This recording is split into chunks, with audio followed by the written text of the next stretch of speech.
2 நாளுக்கு முன்னாடி தான் நம்ம ஏற்கனவே ஒரு வீடியோவில் சொல்லியிருந்தோம். தமிழ்நாடு கல்லூரி பணி பார்த்தீங்கன்னா 2025, 26ஆம் கல்வியாண்டுக்கான புதிதாக துவங்கப்பட்டவ 11 அரசு கலை மற்றும் அறிவியல் கல்லூரிகளில் பார்த்தீங்கன்னா, மா ஆசிரியர்கள் புதிய கல்லூரி அங்கே முதல்வர்கள் நியமிக்கணும். இப்போ அட்மிஷனுக்கும் இப்போ ரெடி ஆகிடுச்சு. ஸோ அதனால் முதல்வர்கள் நியமிக்கணும். அதுக்கப்புறம் ஆசிரியர் இல்லா பணியாளர்களை நியமிக்கணும். இது இல்லாமல் இத்தகைய கல்லூரிகளில் பார்த்திங்கன்னா எத்தனை பேர் இங்கே ஆசிரியர் இல்லா பணியாளர்கள் மற்றும் கல்லூரிய இப்போ நிரந்தர கட்டடத்துக்கு மட்டுமே இப்போ தற்காலிக கட்டடத்துக்குன்னு சொல்லிட்டு நிறைய விஷயங்கள் பார்க்க வேண்டி இருந்துச்சுன்னு சொல்லியிருந்தோம். ஸோ இதன் விளைவாக பார்த்திங்கன்னா 23/5/2025 நேற்று பார்த்திங்கன்னா 11 அரசு கலை மற்றும் அறிவியல் கல்லூரிகள் ஆசிரியர்கள் மாற்றுப்பணியில் பணிபுரிய ஆணையிட்டமை மூத்த இணை மற்றும் உதவி பேராசிரியர் முதல் பொறுப்பில் இருந்து நிதி அதிகாரத்துடன் கூடிய முழு பொறுப்பில் செயல்பட ஆணை வழங்குதல் தொடர்பாக அப்படின்னு சொல்லியிருக்காங்க. மாண்புமிகு தமிழ்நாடு முதலமைச்சர் அவர்களால் 21/2/2025 அன்று கடலூர் மாவட்டத்துக்கு விழாவில் வெளியிடப்பட்ட அறிவிப்பு அண்ட் நிதியமைச்சர் அவர்களால் 14/3/2025 அன்று அறிவிக்கப்பட்ட நிதிநிலை அறிக்கையின் போது வெளியிடப்பட்ட அறிவிப்புன்னு சொல்லிட்டு 23/5/2025 அன்று அப்படின்னு சொல்லி 22 பிப்ரவரி 21 பார்த்திங்கன்னா பண்ருட்டி தொகுதியில் புதிய அரசு கல்லூரி துவங்கப்படும் என அறிவிப்பு வெளியிடப்பட்டது. அதன்படி பார்த்திங்கன்னா மார்ச் 14 அன்று நடைபெற்ற சட்டமன்ற கூட்டத்தொடரில் 25/5/2026 இந்த நிதியாண்டின் முதல் அறிவிப்புகளில் 10 புதிய கல்லூரிகள் துவங்கப்படும் அப்படின்னு அறிவிப்பு சொல்லியிருந்தாங்க. மேற்கான அறிவிப்பினை செயல்படுத்த ஏதுவாக 2025-26ஆம் கல்வியாண்டில் 11 புதிய கல்லூரிகள் நிறுவப்படும் அப்படிங்கிறதையும் அது சொல்லியிருந்தாங்க. இவ்வாறு துவங்கப்பட ஆணையிடப்பட்டுள்ளது. அதன் பொருட்டு மேற்கான் 11 அரசு கலை மற்றும் அறிவியல் கல்லூரிகள் துவங்குவதற்கான ஆயத்த பணிகள் மாணவர் சேர்க்கை பணிகளை மேற்கொள்ள வேண்டிய மாணவர் நலன் கருதி கீழ்காணும் உதவி இணை பேராசிரியர்கள் அக்கல்லூரியில் முதல்வர் பதவியில் முழு கூடுதல் பொறுப்புடன் நிதி அதிகாரத்துடன் செயல்படைய ஆணையிடலாகிறது அப்படின்னு சொல்லியிருக்காங்க. இப்போ இந்த பக்கம் தற்போது பணிபுரியும் கல்லூரி அவர்களோட பெயர் பதவி முனைவர் திருன்னு சொல்லிட்டு அடுத்தது அந்த பக்கம் பார்த்திங்கன்னா மாற்றுப்பணியில் அமர்த்தப்படும் கல்லூரி முனைவர் ஜே சக்கரவர்த்தி வேதியியல் இணை பேராசிரியர் பெரியார் கலைக்கல்லூரி கடலூர் அரசு கலை மற்றும் அறிவியல் கல்லூரி பண்ருட்டி கடலூர் மாவட்டம் முனைவர் ஆர் சனில் விலங்கியல் இணை பேராசிரியர் அரசு கலை மற்றும் அறிவியல் கல்லூரி உதகமண்டலம் அரசு கலை மற்றும் அறிவியல் கல்லூரி குன்னூர் நீலகிரி மாவட்டம் முனைவர் எம் ராஜாராம் ஆங்கில இணை பேராசிரியர் எம்.வி. முத்தையா அரசு மகளிர் கலைக்கல்லூரி திண்டுக்கல் அரசு கலை மற்றும் அறிவியல் கல்லூரி நத்தம் திண்டுக்கல்லில் இப்போ முதல்வராக செயல்படுவாங்க.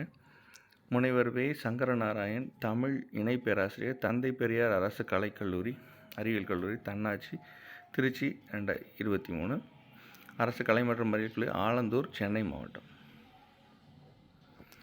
முனைவர் ஆர் அசோகன் தமிழ் இணை பேராசிரியர் அறிஞர் அண்ணா அரசு கலைக்கல்லூரி விழுப்புரம் அரசு கலை மற்றும் அறிவியல் கல்லூரி விக்கிரவாண்டி விழுப்புரம் மாவட்டம் முனைவர் எஸ் மாதவன் தமிழ் இணை பேராசிரியர் ராஜேஸ்வரி வேதாச்சலம் அரசு கலைக்கல்லூரி செங்கல்பட்டு அரசு கலை மற்றும் அறிவியல் கல்லூரி செய்யூர் செங்கல்பட்டு மாவட்டம் முனைவர் வி கோவிந்தன் வரலாற்று இணை பேராசிரியர் அரசு கலை மற்றும் அறிவியல் கல்லூரி பரமக்குடி அரசு கலைக்கல்லூரி மானாமதுரை சிவகங்கை மாவட்டம் முனைவர் டி கண்ணதாசன் கணினி அறிவியல் இணை பேராசிரியர் அரசு கலை மற்றும் அறிவியல் கல்லூரி தந்தை பெரியார் அரசு கலை மற்றும் அறிவியல் கல்லூரி திருச்சி தன்னாட்சி அரசு கலை மற்றும் அறிவியல் கல்லூரி கோலங்கானத்தம் பெரம்பலூர் மாவட்டம் முனைவர் கிரேஷா ஜாக்கப் கணினி அறிவியல் இணை பேராசிரியர் அரசு கலை மற்றும் அறிவியல் கல்லூரி நாகலாபுரம் அரசு கலை மற்றும் அறிவியல் கல்லூரி ஒட்டப்பிடாரம் தூத்துக்குடி மாவட்டம்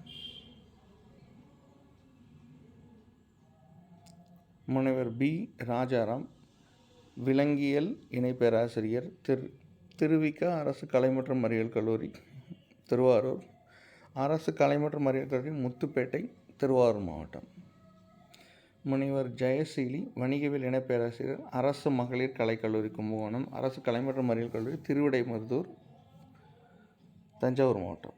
இந்த 11 கல்லூரிகளில் முதல்வர்களை இப்போ நியமிச்சிட்டாங்க. இதன்படி இப்போ மாணவர் சேர்க்கை நடைபெற்று கொண்டிருக்கிறது. ஆன்லைனில் அப்ளிகேஷன் போயிட்டுருக்கு அப்படின்னு சொல்லிட்டு இருந்தோம். இதன்படி இதனோட விளைவாக இதன் பகுதியில் இதோட கண்டினியூட்டி வந்து இது ஸ்டார்ட் ஆகும்.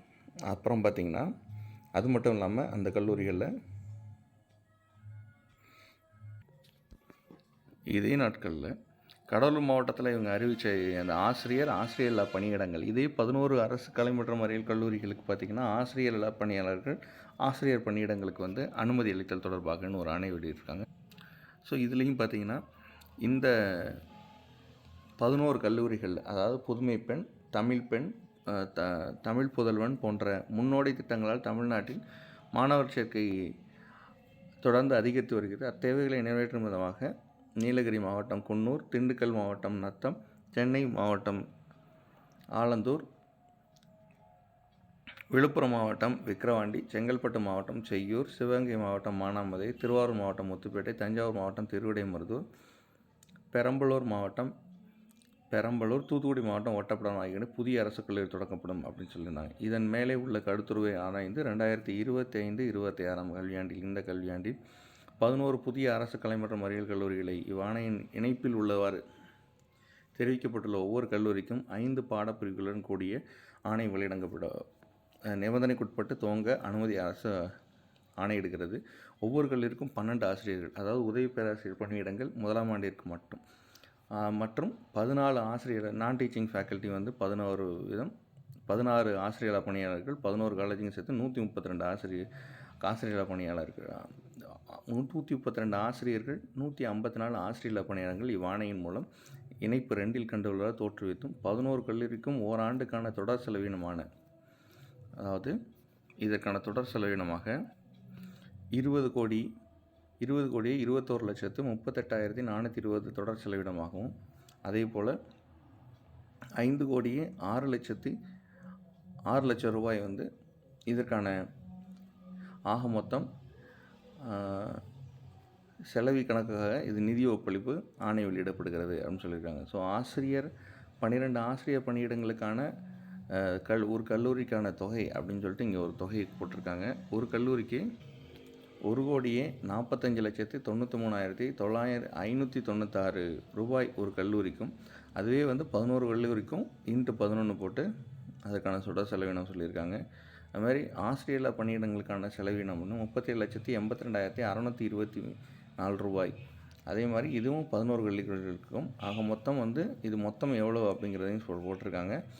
அதற்கப்புறம் தொடர் செலவினமாக இப்போ மொத்தம் வந்து ஒவ்வொரு கல்லூரிக்கும் செலவிட போகும் தொகை என்ன, ஒரு கல்லூரிக்கு 1,83,76,220 ரூபாய் செலவினமாக சொல்லப்படுகிறது. 11 கல்லூரிக்கு 20,21,38,420 ரூபாய் செலவு செய்யப்படுகிறது. இது இல்லாமல் தொடரா செலவினங்கள், அதாவது மரத்தளவாடங்கள் ஒரு கல்லூரிக்காக வந்து பார்த்திங்கன்னா ஒரு 15 லட்சம் ரூபாய் செலவு பண்ணப்படுகிறது. அது இல்லாமல் புத்தகம் மற்றும் பருவ இதழ்கள், நாளிதழ்கள் வாங்குறதுக்காக ஒரு 11 லட்சம் ரூபாய் மறுபடியும் செலவு செய்யப்படுகிறது. இயந்திரங்கள் மற்றும் தளவாடங்கள் இது ஒரு 5 lakhs தேவைப்படுகிறது. 25 கணிப்பொறிகள் மற்றும் 2kVA UPS மற்றும் 2 லேசர் பிரிண்டர்கள் இதுவும் 15 லட்சம் ரூபாய்க்கு வந்து கல்லூரிக்காக செலவிடப்படுகிறது. ஒரு கல்லூரிக்கான தொகைன்னு பார்த்திங்கன்னா 4,46 லட்சம் ரூபா ஒரு கல்லூரிக்கு வந்து செலவிடப்படுகிறது. இது 5,06,00,000 ரூபாய் வந்து மொத்தம் 11 கல்லூரிக்கும் செலவுப்படுது. மேற்காணும் கல்லூரிகளில் ஆசிரியர் பணியிடங்களை நிரப்பும் போது சார்ந்த பாடப்பிரிவுக்கு அண்ணாமலை பல்கலைக்கழக உள்ளிட்ட இதர பல்கலைக்கழகங்கள் மிகையாக உள்ள ஆசிரியர்களை கொண்டும், ஆசிரியர் பணியிடங்களை அண்ணாமலை மிக பணியாளர்களை கொண்டு நிரப்பப்பட வேண்டும். ஸோ இது வந்து சர்பாசிங் ஸ்டாஃப் இப்போ மிகையாக இருக்கிற அண்ணாமலை பல்கலைக்கழகத்தில் இல்லை வேறு ஏதாவது தமிழ்நாட்டில் உள்ள மற்ற பல்கலைக்கழகத்தில் இருக்கிற பேராசிரியர்களை வந்து இதில் நியமனம் செய்யுங்கிற மாதிரியும், அரசாணை 49 படி 14/5/2022 படி அலுவலக உதவியாளர் தவிர இரவு காவலர், துப்புரவாளர் மற்றும் பெருக்குவார் பணியிடங்கள் வெளி அவுட் சோர்சிங் மூலமாக அதெல்லாம் நிரப்பணும் அப்படின்னு 2022 இதை வந்து சொல்லியிருக்காங்க. அலுவலக பணியாளர்கள் இல்லாமல் இரவு காவலர், துப்புரவாளர், பெருக்குபவர் அப்படிங்கிறவங்களெல்லாம் வந்து வெளிமுகமை அவுட் சோர்சிங் மூலமாக மேற்கூறிய 11 கல்லூரிகளுக்கு தேவையான நிரந்தர கட்டடம் கட்டுறது அது தொடர்பான கருத்துருவை தனித்தனியாகவே அதற்கான நிலம் கையகப்படுத்தப்பட்டு பிறகு விரிவான திட்டத்துடன் டிபிஆர் வைத்து பரிசீலிக்கப்படும் அப்படிங்கிறதையும் சொல்லியிருக்காங்க. இக்கல்லூரியில் நிரந்தர கட்டடம் கட்டும் வரை கல்லூரி தற்காலிகமாக செயல்படுவதற்கு வாடகை கட்டணம் நிர்ணயம் செய்வது தொடர்பாக தனியாக பரிசீலனை செய்யப்படும். மேலே பத்தி 3 ஒப்பளிக்கப்பட்ட செலவினம் பின்வருமாறு கணக்கு தலைப்புகள் வாரியாக கீழ்கண்டவாறு பற்று வைக்கப்படும் அப்படின்னு சொல்லிட்டு அடிப்படை சம்பளம், மருத்துவர் படி, ஏனைய படி, வீட்டு வாடகை அப்படின்னு சொல்லிட்டு ஒரு கல்லூரிக்கு ஓராண்டுக்கான தொகை, அது மாதிரி 11 கல்லூரிக்கு ஆண்டுக்கான தொகை அப்படிங்கிற வரிசையாக அகவிலைப்படி, அலுவலக செலவுகள் அப்படின்னு வரிசையாக தொழில்முறை சிறப்பு பணிகளுக்கு தொகை எடுத்து கொடுத்தல், இயந்திரமும் சாதனமும் வாங்குதல்னு சொல்லி அது மட்டும் இல்லாமல் 368 புத்தகங்கள், நோட்டு புத்தகங்கள், ஸ்லேட்டுகள் முதலீட்டிற்கான செலவு, அது மாதிரி 376 கணினியும் துணை பாகங்களும் வாங்குறதுக்கான செலவு, மேலே ஒப்பளிக்கப்பட்ட செலவினத்துக்கான அதாவது 25,27,38,420 ரூபாய் 2025-26 கல்வியாண்டிற்கான திருத்த மதிப்பீடு திருத்த ஒதுக்கத்தில் நிதி ஒதுக்கீடு செய்யப்படும். இருப்பினும் மேற்கண்ட செலவினம் 2025-25 இந்த கல்வியாண்டிலேயே துணை மானிய கோரிக்கையின் போது ஒரு குறிப்பிட்ட தொகையினை சேர்ப்பதன் மூலம் சிறப்பு நிகழ்வாக எஸ்ஐ கொணர்ந்து தமிழ்நாடு சட்டப்பேரவையின் ஒப்புதல் பெற்ற பின்னர் பெறப்படும். இது நிதியொதுக்கம் செய்ய இருப்பதை எதிர்நோக்கியுள்ள ஒப்பளிக்கப்பட்ட தொகையை வழங்கிட கல்லூரி கல்வி இயக்குநர் அவர்களுக்கு அனுமதி அளிக்கப்படுகிறது. மேலும் 13(1)ல் காணிக்கப்பட்ட செலவினத்தை 2025 இந்த இதிலேயே சேர்ப்பதற்கு உரிய விளக்க உரையினும் திருத்த சேர்ப்பதற்கு உரிய கருத்துருவும் தவறாது நிதித்துறைக்கு அனுப்பி வைக்குமாறு கல்லூரி கல்வியாளர்களால் கேட்டுக்கொள்ளப்படுகிறார்கள். ஸோ இப்போ இந்த புதிய கல்லூரிகள் திறக்கப்படுறதுக்கான அனைத்து ஆயத்த பணிகளும் நடைபெற்று கொண்டிருக்கு. இது மட்டும் இல்லாமல் இந்த 11 கல்விக்கான முதல்வர்கள் நியமனம், அது மட்டும் இல்லாமல் உதவி பேராசிரியர்கள், ஆசிரியர் பணியாளர்கள் நியமனமும் வெகு விரைவாக நடந்துக்கிட்டு இருக்குது. இந்த வருடத்திற்கான 2025-26 கல்வியாண்டிலேயே இவங்களுக்கான அனைத்து கல்லூரிகளுக்கான மாணவர் சேர்க்கை இந்த வருடமே நடைபெறும் அப்படிங்கிறதையும் இதில் தெரிவிச்சிருக்காங்க.